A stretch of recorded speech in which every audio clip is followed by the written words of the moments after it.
Everyone, আসসালামু আলাইকুম। যে যেখান থেকে আমার ভিডিওটি দেখছেন আশা করি সবাই ভালো আছেন। আমিও আলহামদুলিল্লাহ ভালোই আছি। আজকে অনেক দিন পর একটা ভিডিও শেয়ার করছি আপনাদের সাথে। মাঝখানে কয়েকদিন কোনো ধরনের ভিডিও, রিল কোনো কিছুই শেয়ার করা হয়নি।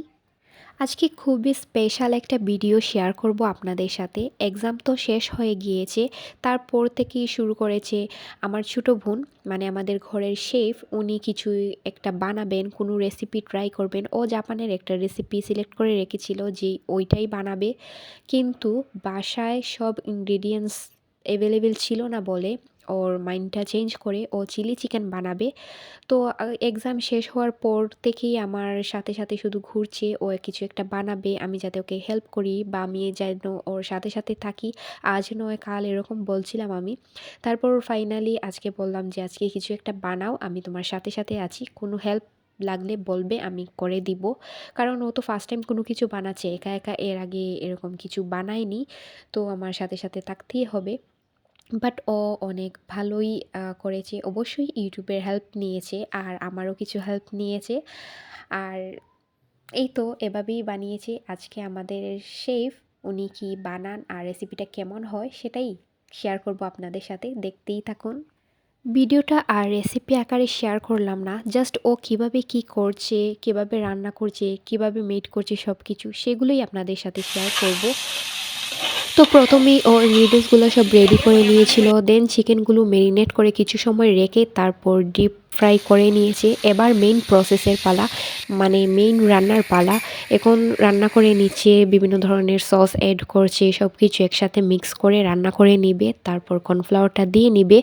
আর আমাদের ঘরে ক্যাপসিকাম ছিল না ওই সময়, তো আমি বললাম যে ক্যাপসিকাম ছাড়াই করো, ক্যাপসিকাম এটার মেইন ইনগ্রিডিয়েন্টস না, ছাড়া করলেও ভালো লাগবে।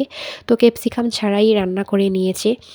আর এখানে কর্নফ্লাওয়ার দিয়ে নিল। এবার গ্রেভিটা ভালো করে ভাজা ভাজা হয়ে গেলে তারপর সব ধরনের সস অ্যাড করে নিবে আর কি। গ্রেভিটা একটু ঘন হয়ে আসলে তারপর চিকেনগুলো দিয়ে নিবে। তো রান্নাটা হতে থাকুক, আর দেখতে দেখতে কোনো কারণে যদি আমার ভিডিওটা আপনাদের কাছে ভালো লেগে যায়, লাইক কমেন্ট শেয়ার করতে কিন্তু একদমই ভুলবেন না। ইউটিউব থেকে আমার ভিডিওটি দেখে থাকলে আমার চ্যানেলটা সাবস্ক্রাইব করে দিবেন। ফেসবুক থেকে আমার ভিডিওটি দেখে থাকলে আমার পেজটা ফলো দিয়ে দেবেন। আর অবশ্যই লাইকটা দিবেন, কারণ এটা অনেক স্পেশাল রান্না, আর আমার ছোটো বোনের জন্য হলেও একটা লাইক দিয়ে দিবেন প্লিজ। কথা বলতে বলতে রান্নাটা শেষ। রান্নাটা আসলে ইজি আছে। তো সব ধরনের সস দিয়ে, কর্নফ্লাওয়ার দিয়ে গ্রেভিটা একটু ঘন হয়ে আসার পর চিকেনগুলা দিয়ে ভালো করে কিছু সময় নাড়াচাড়া করে গ্রেভি ঘন হয়ে আসলেই নামিয়ে নিলাম। এই তো রেডি হয়ে গেল আমাদের চিলি চিকেন। দেখতে খুবই সুন্দর লাগছে, তাই না? কালারটা যেমন সুন্দর, স্মেলটাও অনেক বেশি সুন্দর আসছিল, আর খেতেও মাশাল্লাহ অনেক বেশি মজা হয়েছে। তো চিলি চিকেন কি এমনি এমনি খাওয়া যায়? চিলি চিকেনের সাথে তো ফ্রায়েড রাইস লাগে, তাই না? আমার কথা বলতে একটু কীরকম হয়ে যাচ্ছে, কারণ আমার ঠান্ডা লাগছে তাই।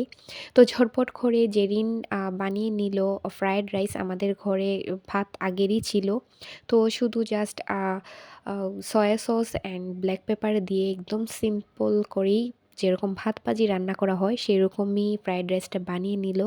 এটা অনেক সিম্পল ছিল, ইজি ছিল, আর অনেক বেশি মজা হয়েছে। ক্যাপসিকাম ছিল না, তারপরে অনেক বেশি মজা হয়েছে মাশাল্লাহ। আমি তো এরকম আরও ওকে দিয়ে রান্না করাবো। তো আজকের ভিডিওটা এই পর্যন্তই। থ্যাংকস ফর ওয়াচিং, এন্ড আসসালামু আলাইকুম এভরিওয়ান, বাই।